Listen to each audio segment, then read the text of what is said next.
ನಮಸ್ಕಾರ ಸ್ನೇಹಿತರೆ. ಇಂದು ನಾವು ಮನೆಯಲ್ಲೇ ಸಿಗುವ ಪಿಸ್ತಾ ಸಿಪ್ಪೆಗಳಿಂದ ಒಂದು ತುಂಬಾ ಸುಂದರವಾದ ಕ್ರಾಫ್ಟ್ ಮಾಡೋಣ. ಕಸ ಎಂದು ತೂರಿಬಿಡುವ ಈ ಚಿಕ್ಕ ಸಿಪ್ಪೆಗಳು ಇಷ್ಟು ಬ್ಯೂಟಿಫುಲ್ ಡೆಕರೇಷನ್ ಆಗ್ಬಹುದು ಅನ್ನೋದನ್ನ ನೋಡಿದ್ರೆ ನಿಮ್ಗೂ ಆಶ್ಚರ್ಯ ಆಗತ್ತೆ.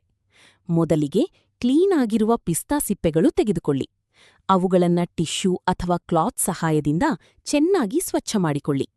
ಈಗ ಕಾರ್ಡ್ಬೋರ್ಡ್ ಅಥವಾ ಹಾರ್ಡ್ ಪೇಪರ್ ಮೇಲೆ ಪೆನ್ಸಿಲ್ ಬಳಸಿ ಫ್ಲವರ್ ಶೇಪ್ ಡ್ರಾ ಮಾಡಿಕೊಳ್ಳಿ.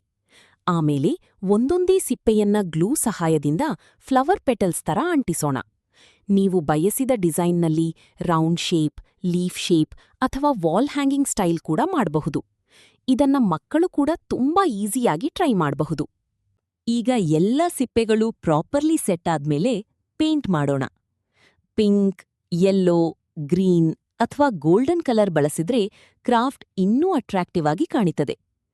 ಪೇಂಟ್ ಡ್ರೈ ಆದ್ಮೇಲೆ ಮಿಡಲ್ ಭಾಗಕ್ಕೆ ಸ್ಮಾಲ್ ಸ್ಟೋನ್, ಪರ್ಲ್ ಅಥವಾ ಗ್ಲಿಟರ್ ಹಾಕಿದ್ರೆ ತುಂಬಾ ರಿಚ್ ಲುಕ್ ಬರುತ್ತೆ. ನೋಡಿ ಸ್ನೇಹಿತರೆ, ಸಿಂಪಲ್ ಪಿಸ್ತಾ ಸಿಪ್ಪೆಗಳು ಇಷ್ಟು ಬ್ಯೂಟಿಫುಲ್ ಹೋಮ್ ಡೆಕೋರೇಷನ್ ಐಟಮ್ ಆಗಿದೆ. ಇದನ್ನ ರೂಮ್ ಡೆಕೋರೇಷನ್, ಗಿಫ್ಟ್ ಐಟಮ್ ಅಥವಾ ಫೆಸ್ಟಿವಲ್ ಡೆಕೋರೇಷನ್ಗೂ ಯೂಸ್ ಮಾಡಬಹುದು. ನಿಮ್ಗೆ ಈ ಕ್ರಾಫ್ಟ್ ಐಡಿಯಾ ಇಷ್ಟವಾದ್ರೆ ವಿಡಿಯೋಗೆ ಒಂದು ಲೈಕ್ ಮಾಡಿ. ಇನ್ನೂ ಇಂತಹ ಕ್ರಿಯೇಟಿವ್ ಕ್ರಾಫ್ಟ್ ವಿಡಿಯೋಸ್ಗಾಗಿ ನಮ್ಮ ಚಾನೆಲ್ ಸಬ್ಸ್ಕ್ರೈಬ್ ಮಾಡೋದನ್ನ ಮರಿಬೇಡಿ.